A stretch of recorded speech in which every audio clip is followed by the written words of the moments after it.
Dr. Hanuman Chaudhary, and other dignitaries on the dais, and friends.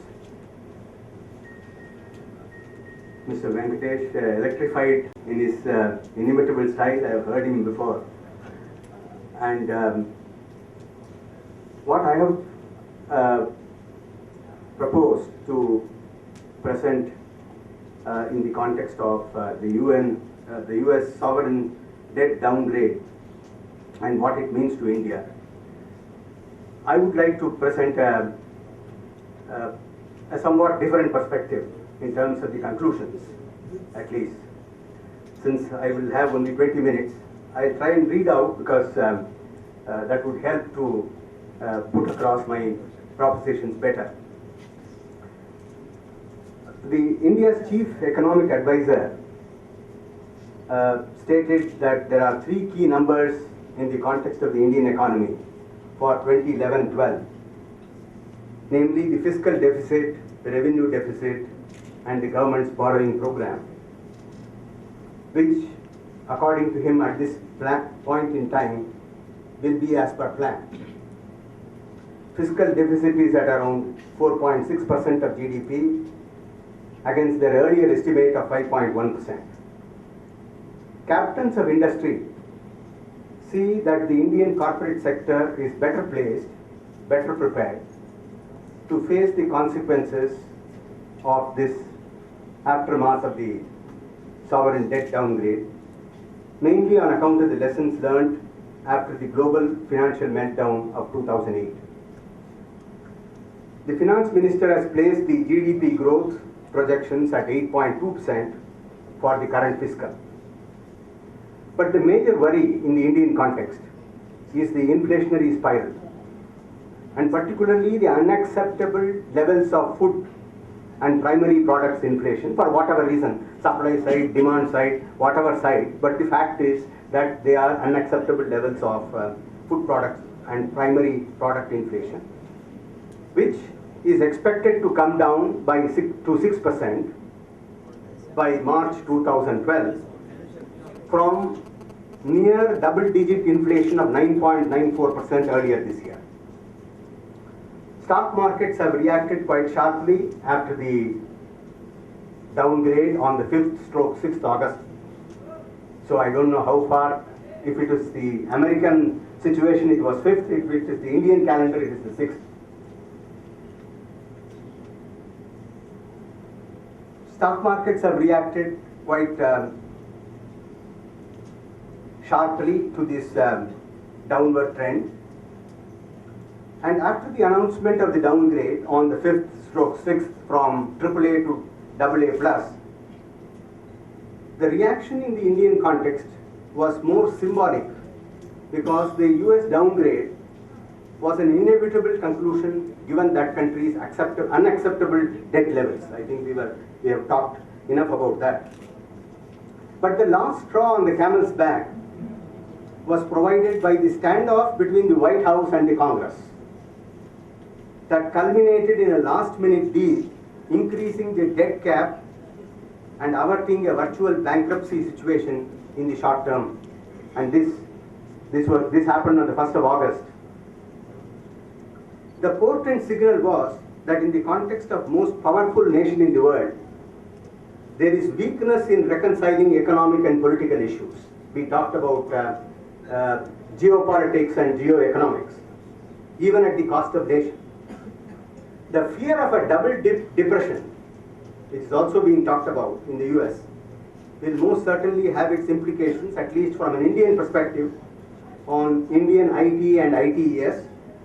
And added to this is the appreciation in the exchange rate, rupee versus dollar, which will be a sort of double whammy for this important service sector.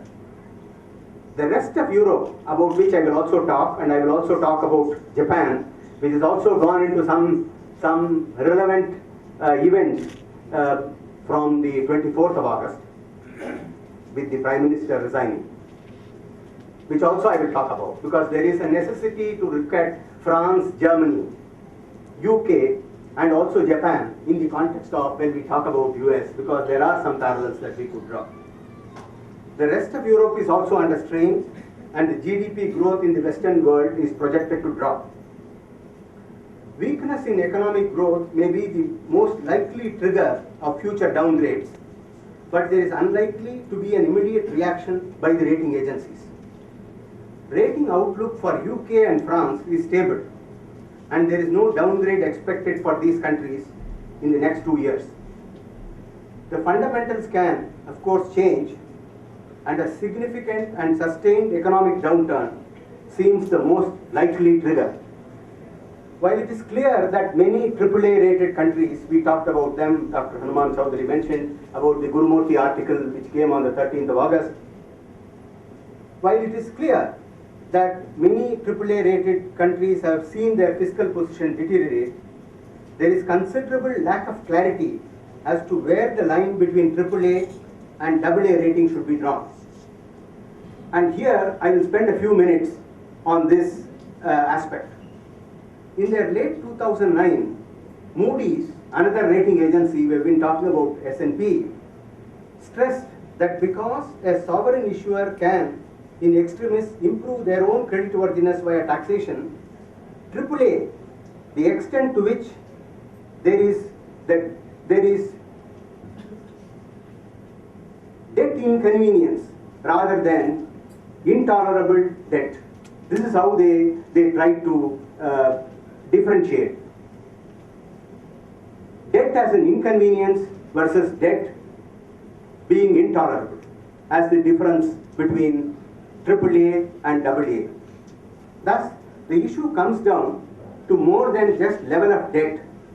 It concerns the cost of servicing the debt, the ability to raise finance, and the ability to reverse any increase in the level of debt. Moody's described these as affordability of debt, financeability of debt, and reversibility of debt. This is how Moody's put it. A very classic explanation of how, when we analyze our own debt, we want to see, and because we have been worried about as to why is it that there is so much of perception in the US in terms of its strength, that people were prepared to invest all their savings. What caused this? And therefore, one need to look at affordability, financeability, and reversibility. Therefore, these issues are also relevant for the EU countries. And by and large, the fundamentals, I would say, of the US economy are sound in the sense, when we talked about corporate balance sheets, they are strong. There is available productive capacity, and American consumers continue to spend. We've talked about their spending, albeit at a below average pace. The problem is private investment. According to this analysis, the problem is private investment. Corporate investment, to a significant extent, has been affected by the weakening of confidence in the ability of policy and government to address medium-term structural problems, including public finance. That seems to be at the core of the American situation today, namely corporate investment confidence levels. Let us now turn to these three pillars, because they are the sovereign ratings, namely affordability, financeability, and reversibility. With particular reference to France, UK, US, to understand the rationale behind the downgrade and also draw lessons from an Indian perspective. Since Japan, which is a $3 trillion US economy, with a debt level which is as much as $3 trillion, has been downgraded by Moody's on the 24th of August from AA2 to AA3, one notch as they called it, with their premier NATO can, I suppose that's how it's pronounced, resigning on Friday last. And we need to compare the US versus the Japanese situation. Mr. Venkatesh addressed to this. The surging yen has made the task of maintaining exports quite difficult for Japan, wilting under the aftermath of the March 11 tsunami, the radiation effects from the Fukushima Daiichi power plant, and also the affected soil, air, and water in that country. The reason for the Japanese downgrade, which has been the nation's debt and frequent changes in the government, 6 prime ministers since 2006. I don't know what numerical numerological coincidences would be there. As compared to AA3 for Japan, accorded by Moody's, the comparative rating by the same agency for US is AAA, based on the nation's ability to tap investors. The outlook for US is stable, while it is negative for Japan. For Japan, the rating by S&P is at the same level as was issued by Moody's in January, that is AA minus. Fitch, the other rating agency, has accorded AA minus with a negative outlook. But in all this, what is interesting is, and Mr. Venkatesh alluded to this, that while the Japanese never commented adversely to the ratings accorded by these agencies in the form of debt downgrade, the US were, particularly the White House, was quite vociferous with the S&P downgrade. The assertion was that the agency had overestimated the US future debt by over $2 trillion. The reaction to S&P, the reaction of S&P to this, and which is very interesting, was stated very tersely, and the agency said, though its head thereafter submitted his resignation, and I think he is on his way out. Less stable, less effective, less predictable. This is how this was the response of S&P. Now let us analyze the three pillars of sovereign rating, and coming to affordability test. The test is the debt to GDP, besides budget balance, as we talked about, as a percentage of GDP. US funding requirement is at 28.8% of GDP, which is the highest, against 20.4 for France, 15.7 for UK. The expected changes in social security, we talked about social security, over the next 40 years, if added to this, would again weigh heavily against the US at the highest net present value of 168%, compared to 60% in France and 136 for UK. The current economic yield levels relative to GDP growth is low in the US because of the weak economic growth and household indebtedness. And I think this is a big problem as far as the US goes, and we talked about it. In France, the problem is one of already high taxes and a large public sector combined, which affects the ability to alter the fiscal situation in the absence of GDP growth. On the next pillar of debt financeability, UK has an advantage over US and France because of the significantly longer average maturity of its debt and lower percentage of foreign ownership. Lastly, on debt reversibility, UK leads with a tightening program of its fiscal situation. You saw some of the street happenings very recently, starting from Tottenham and moving across to Birmingham and Liverpool as a consequence of the fiscal tightening. France has to rely on economic growth and spending cuts to reverse the debt burden, but these are easier said than done. The ceiling negotiations, by increasing the US cap to 2.1 trillion and reduction in debt to 2.4 trillion voted by Senate, came only after so much of painful negotiations, and this has left a large credibility gap in the US with regard to the nation's ability to follow fiscal prudence. What is the India position? A recent paper on global development finance of the World Bank would place India as the 5th highest indebted nation among 20 developing countries. India's external debt grew from 172 billion to 261.5 billion during the period 2006 to 2009-10. According to World Bank report, the debt GDP ratio has come down from 28.7% to 5.5% in the same period, while the servicing ratio has dropped from 35.3% to 5.5% in the same period. But the problem today for India, according to my submission, is after the debt crisis in Greece, Portugal, Ireland, it seems that it is spreading to the Eurozone, to Spain and Italy as well. This is something which may impact India if the contagion spreads, because we cannot assume that we are permanently insulated from the global effect. The current inflationary spiral in India is also the result of a fair degree of imported inflation in commodities. The turnaround in the US fiscal debt is important not only for the health of the US economy, but also for the well-being of the global economy.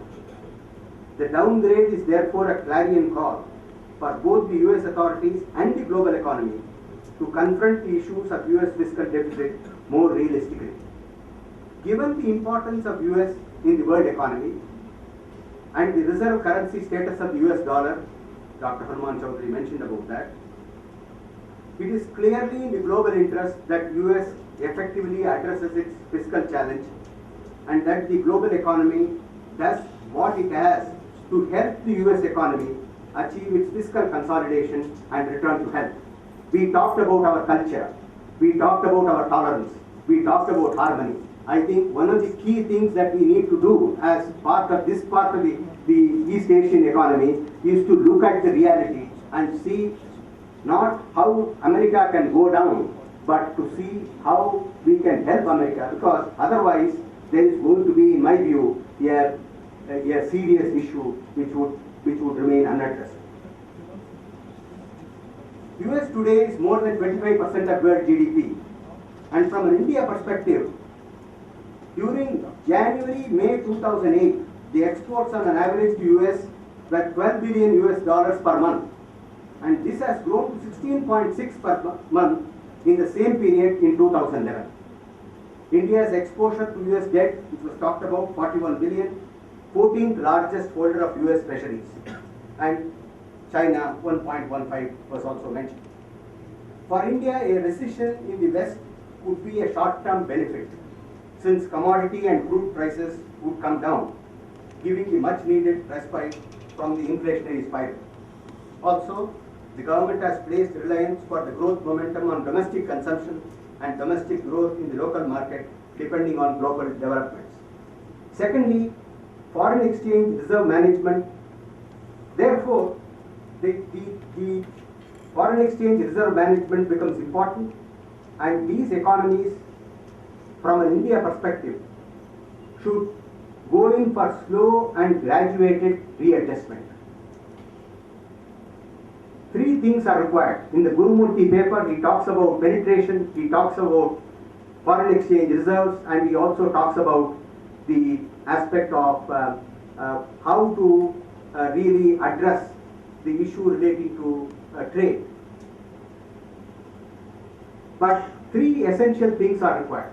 One is, in my view, institutional mechanism within the country watching global developments, as indeed what RBI has done, and strengthening of those institutions is a very important aspect, which has to be very closely monitored and managed. Therefore, strengthening those institutions, including the Financial Council, would be very, very important. With this perspective, namely watching the global developments as they are unleashing and what sort of response, because some degree of protection for the Indian rupee, as he said, Mr. Venkatesh mentioned, becomes very important. The second one is, we will have to buy American products, for which they will have to then sell, which we have talked about. Instead of placing all our savings there, there is need to also import. There is also need to see that we encourage manufacturing in the US. And this is not only speaking about India, about all those emerging economies which we talked about, right from Taiwan and Korea, which have got surpluses, which they have kept them invested. So it is not a one-way street. If we look at it as a one-way street, there is going to be further bloodbath after 2008, which will be waiting. And thirdly, we talked about so much of reserves being there, which is all invested and kept there. The international trade and the large proportion of US in the international trade. If you withdraw all your money from here and do a Saddam Hussein, we will then have serious consequences in the world. So three essential things which I would submit. One is India institutional mechanism to monitor the aftermath of what has happened. As corporates have said, we are better placed now, better equipped now, better one now, better forensically charged now to deal with this situation. So therefore, institutional strengthening for specifically for addressing this issue of American disability. Secondly, providing a helping hand to America, not distancing yourself away saying, I can be self-contained, I can watch my own affairs, America should watch my own affairs, and therefore let there be disconnect. I would submit may lead to possibly one more bloodbath as we had. They may have had something in 1930s, thereafter in 80s, and then in 2008, one more may be there. The third one is to look at how can we bring about other currencies, maybe a RMB or maybe something else, which can then over a period of time also have the reserve currency status. As Kreisel would put it, should the global growth weaken further, India will be impacted. The main cause for concern is infrastructure and power projects funding, which could impact the long-term growth of the economy. And I am glad that Mr. Venkatesh has said that by 2018 we will find our own money to deal with this funding process, and that would then put us on a permanently better situation to deal with poverty, which is still a major concern as far as our economy goes. Thank you very much.